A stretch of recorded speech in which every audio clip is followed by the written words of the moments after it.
एक व्हिडिओ पाहिला। त्या व्हिडिओमध्ये भारतातील एक महिला स्वित्झर्लंडमध्ये व्लॉग व्हिडिओ बनवत होती आणि त्या व्हिडिओमध्ये ती दाखवत होती त्या ठिकाणी लाकडाची ही एक टपरी आहे, त्या टपरीमध्ये भाजीपाला आहे, त्याचबरोबर काही फळं आहेत आणि अजून बऱ्याच काही वस्तू त्या टपरीमध्ये आहेत। पण आश्चर्याची गोष्ट म्हणजे अशी की त्या टपरीमध्ये दुकानदार नाही।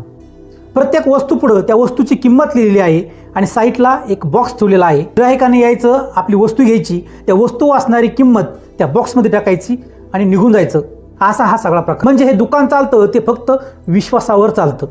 डोक्यात विचार आला, असं दुकान जर आपल्याकडे असतं तर भाजी गेली असती, फळं गेली असते, त्या टपरीची लाकडंही गेली असते, तो पैशाचा बॉक्सही गेला असता, ठिकाणी काहीच राहिलं नसतं, सगळं साफ झालं असतं। स्वित्झर्लंडच्या लोकांसारखा सिविक सेन्स आपल्यामध्ये येण्यासाठी, नागरिक जागरूकता आपल्यामध्ये येण्यासाठी, त्यांच्यासारखं नीतीला धरून वागण्यासाठीची वेळ आपल्याकडे यायला अजून खूप वर्षाचा काळ जाऊ द्यावा लागणार आहे असं आता तरी वाटते।